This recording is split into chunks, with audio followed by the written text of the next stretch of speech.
Welcome to original strange fairy tales and other stories, where timeless tales of magic, bravery, and adventure come to life.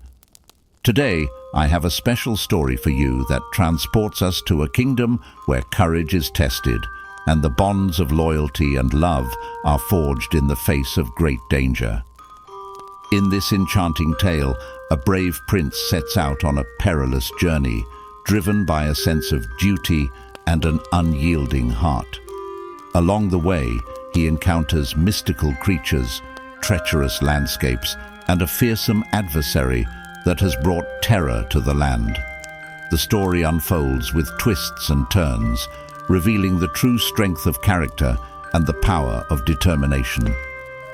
As we follow the prince on his epic quest, we'll discover what it truly means to be a hero, and how the triumph of good over evil often requires more than just strength. It requires wisdom, kindness, and a touch of magic. Before we begin, I invite you to like this video, subscribe to my channel, and hit the notification bell so you won't miss any of the captivating stories I share. I love hearing your thoughts, so please leave a comment below, and if you enjoyed today's tale, share it with friends and family to spread the wonder. Now, without further ado, let's journey into a world of fantasy and bravery with the classic story translated by Andrew Lang in 1903, The Prince and the Dragon. Enjoy.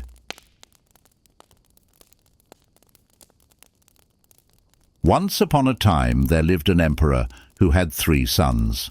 They were all fine young men and fond of hunting, and scarcely a day passed without one or other of them going out to look for game. One morning the eldest of the 3 princes mounted his horse and set out for a neighboring forest where wild animals of all sorts were to be found.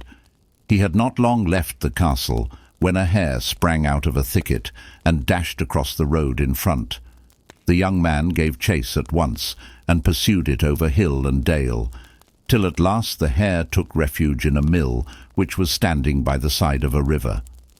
The prince followed and entered the mill, but stopped in terror by the door, for, instead of a hare, before him stood a dragon, breathing fire and flame. At this fearful sight, the prince turned to fly, but a fiery tongue coiled round his waist and drew him into the dragon's mouth, and he was seen no more. A week passed away, and when the prince never came back, everyone in the town began to grow uneasy. At last his next brother told the emperor that he likewise would go out to hunt, and that perhaps he would find some clue as to his brother's disappearance. But hardly had the castle gates closed on the prince than the hare sprang out of the bushes as before, and led the huntsman up hill and down dale till they reached the mill. Into this the hare flew with the prince at his heels, when, lo, instead of the hare there stood a dragon breathing fire and flame, and out shot a fiery tongue which coiled round the prince's waist and lifted him straight into the dragon's mouth, and he was seen no more. Days went by, and the emperor waited and waited for the sons who never came, and could not sleep at night for wondering where they were and what had become of them. His youngest son wished to go in search of his brothers, but for long the emperor refused to listen to him, lest he should lose him also. But the prince prayed so hard for leave to make the search, and promised so often that he would be very cautious and careful, that at length the emperor gave him permission and ordered the best horse in the stables to be saddled for him. Full of hope, the young prince started on his way, but no sooner was he outside the city walls than a hare sprang out of the bushes and ran before him till they reached the mill. As before, the animal dashed in through the open door, but this time he was not followed by the prince. Wiser than his brothers, the young man turned away, saying to himself, "There are as good hares in the forest as any that have come out of it, and when I have caught them, I can come back and look for you." For many hours he rode up and down the mountain, but saw nothing, and at last, tired of waiting, he went back to the mill. Here he found an old woman sitting, whom he greeted pleasantly. "Good morning to you, little mother," he said, and the old woman answered, "Good morning, my son." "Tell me, little mother," went on the prince, "where shall I find my hare?" "My son," replied the old woman, "that was no hare, but a dragon who has led many men hither, and then has eaten them all." At these words the prince's heart grew heavy, and he cried, "Then my brothers must have come here, and have been eaten by the dragon." "You have guessed right," answered the old woman, "and I can give you no better counsel than to go home at once, before the same fate overtakes you." "Will you not come with me out of this dreadful place?" said the young man. "He took me prisoner too," answered she, "and I cannot shake off his chains." "Then listen to me," cried the prince. "When the dragon comes back, ask him where he always goes when he leaves here, and what makes him so strong. And when you have coaxed the secret from him, tell me the next time I come." So the prince went home, and the old woman remained in the mill, and as soon as the dragon returned, she said to him, "Where have you been all this time? You must have travelled far." "Yes, little mother, I have indeed travelled far," answered he. Then the old woman began to flatter him and to praise his cleverness.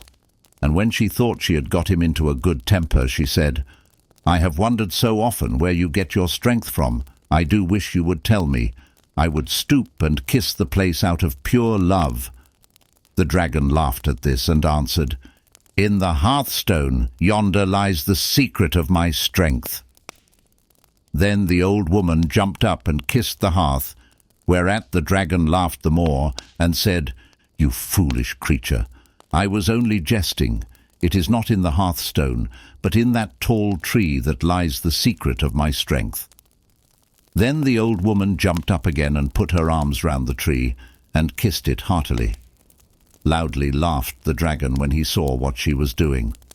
"Old fool!" he cried, as soon as he could speak. "Did you really believe that my strength came from that tree?"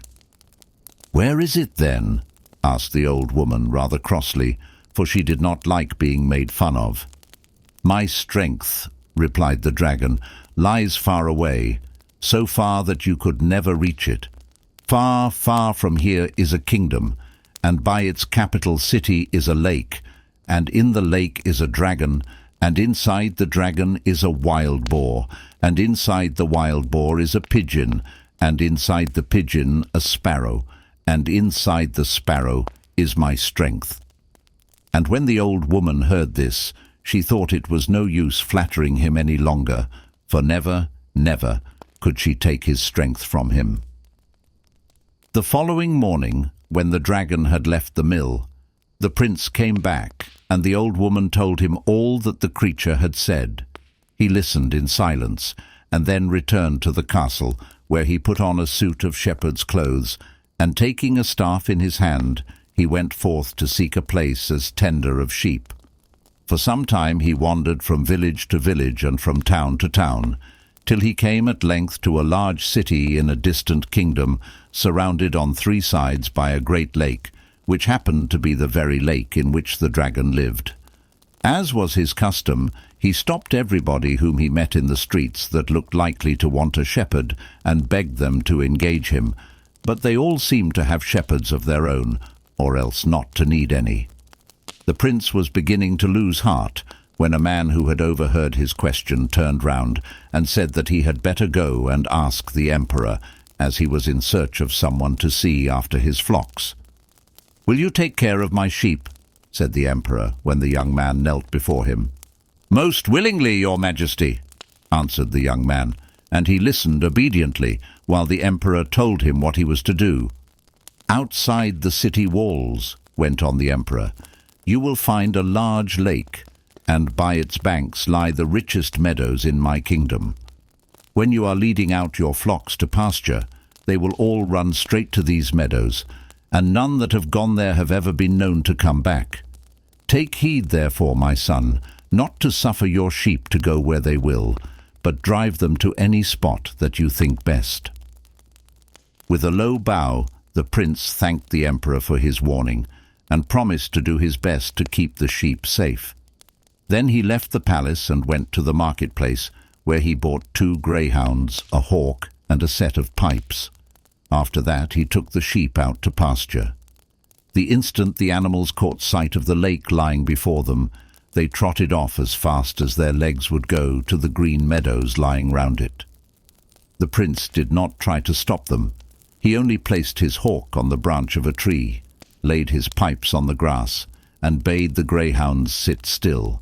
Then, rolling up his sleeves and trousers, he waded into the water, crying as he did so, "Dragon, dragon, if you are not a coward, come out and fight with me." And a voice answered from the depths of the lake, "I am waiting for you, O prince." And the next minute the dragon reared himself out of the water, huge and horrible to see. The prince sprang upon him, and they grappled with each other and fought together till the sun was high, and it was noonday. Then the dragon gasped, "O prince, let me dip my burning head once into the lake, and I will hurl you up to the top of the sky." But the prince answered, "Oh ho, my good dragon, do not crow too soon. If the emperor's daughter were only here, and would kiss me on the forehead, I would throw you up higher still." And suddenly the dragon's hold loosened, and he fell back into the lake. As soon as it was evening, the prince washed away all signs of the fight, took his hawk upon his shoulder, and his pipes under his arm, and with his greyhounds in front and his flock following after him, he set out for the city. As they all passed through the streets, the people stared in wonder, for never before had any flock returned from the lake. The next morning he rose early and led his sheep down the road to the lake. This time, however, the emperor sent 2 men on horseback to ride behind him, with orders to watch the prince all day long. The horsemen kept the prince and his sheep in sight, without being seen themselves. As soon as they beheld the sheep running towards the meadows, they turned aside up a steep hill which overhung the lake. When the shepherd reached the place, he laid, as before, his pipes on the grass, and bade the greyhounds sit beside them, while the hawk he perched on the branch of the tree. Then he rolled up his trousers and his sleeves, and waded into the water, crying, "Dragon, dragon, if you are not a coward, come out and fight with me." And the dragon answered, "I am waiting for you, O prince." And the next minute he reared himself out of the water, huge and horrible to see. Again they clasped each other tight round the body, and fought till it was noon, and when the sun was at its hottest, the dragon gasped, "O prince, let me dip my burning head once in the lake, and I will hurl you up to the top of the sky." But the prince answered, "Oh ho, my good dragon, do not crow too soon. If the emperor's daughter were only here, and would kiss me on the forehead, I would throw you up higher still." And suddenly the dragon's hold loosened, and he fell back into the lake. As soon as it was evening, the prince again collected his sheep, and playing on his pipes he marched before them into the city. When he passed through the gates, all the people came out of their houses to stare in wonder, for never before had any flock returned from the lake. Meanwhile the 2 horsemen had ridden quickly back, and told the emperor all that they had seen and heard. The emperor listened eagerly to their tale, then called his daughter to him and repeated it to her. "Tomorrow," he said, when he had finished, "you shall go with the shepherd to the lake, and then you shall kiss him on the forehead as he wishes." But when the princess heard these words, she burst into tears and sobbed out, "Will you really send me, your only child, to that dreadful place, from which most likely I shall never come back?" "Fear nothing, my little daughter, all will be well. Many shepherds have gone to that lake, and none have ever returned. But this one has in these 2 days fought twice with the dragon, and has escaped without a wound. So I hope tomorrow he will kill the dragon altogether, and deliver this land from the monster who has slain so many of our bravest men." Scarcely had the sun begun to peep over the hills next morning, when the princess stood by the shepherd's side, ready to go to the lake. The shepherd was brimming over with joy, but the princess only wept bitterly. "Dry your tears, I implore you," said he. "If you will just do what I ask you, and when the time comes, run and kiss my forehead, you have nothing to fear." Merrily the shepherd blew on his pipes as he marched at the head of his flock, only stopping every now and then to say to the weeping girl at his side, "Do not cry so, heart of gold. Trust me and fear nothing." And so they reached the lake. In an instant the sheep were scattered all over the meadows, and the prince placed his hawk on the tree and his pipes on the grass, while he bade his greyhounds lie beside them. Then he rolled up his trousers and his sleeves and waded into the water, calling, "Dragon, dragon, if you are not a coward, come forth and let us have one more fight together." And the dragon answered, "I am waiting for you, O prince." And the next minute he reared himself out of the water, huge and horrible to see. Swiftly he drew near to the bank, and the prince sprang to meet him, and they grasped each other round the body and fought till it was noon. And when the sun was at its hottest, the dragon cried, "O prince, let me dip my burning head in the lake, and I will hurl you to the top of the sky." But the prince answered, "Oh ho! My good dragon, do not crow too soon. If the emperor's daughter were only here, and she would kiss my forehead, I would throw you higher still." Hardly had he spoken when the princess, who had been listening, ran up and kissed him on the forehead. Then the prince swung the dragon straight up into the clouds, and when he touched the earth again, he broke into 1,000 pieces. Out of the pieces there sprang a wild boar and galloped away, but the prince called his hounds to give chase, and they caught the boar and tore it to bits. Out of the pieces there sprang a hare, and in a moment the greyhounds were after it, and they caught it and killed it.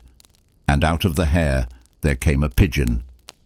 Quickly the prince let loose his hawk, which soared straight into the air, then swooped upon the bird and brought it to his master.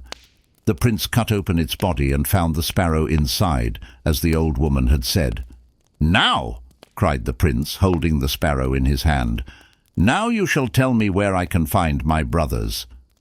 "Do not hurt me," answered the sparrow, "and I will tell you with all my heart. Behind your father's castle stands a mill, and in the mill are 3 slender twigs. Cut off these twigs and strike their roots with them, and the iron door of a cellar will open. In the cellar you will find as many people, young and old, women and children, as would fill a kingdom, and among them are your brothers." By this time twilight had fallen, so the prince washed himself in the lake, took the hawk on his shoulder and the pipes under his arm, and with his greyhounds before him and his flock behind him, marched gaily into the town, the princess following them all, still trembling with fright. And so they passed through the streets, thronged with a wondering crowd, till they reached the castle. Unknown to anyone, the emperor had stolen out on horseback and had hidden himself on the hill, where he could see all that happened. When all was over, and the power of the dragon was broken forever, he rode quickly back to the castle, and was ready to receive the prince with open arms, and to promise him his daughter to wife. The wedding took place with great splendor, and for a whole week the town was hung with colored lamps, and tables were spread in the hall of the castle for all who chose to come and eat. And when the feast was over, the prince told the emperor and the people who he really was, and at this everyone rejoiced still more, and preparations were made for the prince and princess to return to their own kingdom, for the prince was impatient to set free his brothers. The first thing he did when he reached his native country was to hasten to the mill, where he found the 3 twigs as the sparrow had told him. The moment that he struck the root, the iron door flew open, and from the cellar a countless multitude of men and women streamed forth. He bade them go one by one wheresoever they would, while he himself waited by the door till his brothers passed through. How delighted they were to meet again, and to hear all that the prince had done to deliver them from their enchantment.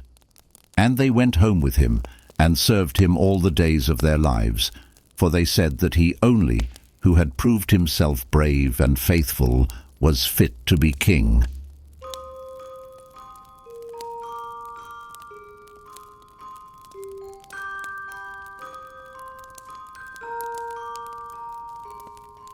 Thank you for joining me on this thrilling adventure through The Prince and the Dragon. I hope you enjoyed this timeless tale of courage, loyalty, and the triumph of good over evil. It's always a pleasure to share these classic stories with you, and I'm glad you are here to experience it. If you found yourself captivated by this tale, please give this video a thumbs up and consider subscribing to my channel, Original Strange Fairy Tales and Other Stories, for more magical stories and legendary adventures. Don't forget to hit the notification bell so you'll be the first to know when a new story is released. I'd love to hear your thoughts on the prince's journey, so feel free to share your comments below. And if you think others would enjoy this story as much as you did, please share it with your friends and family. Until our next adventure together, keep your imagination alive and remember that every great story begins with the courage to face the unknown. Thank you for watching, and I'll see you in the next story.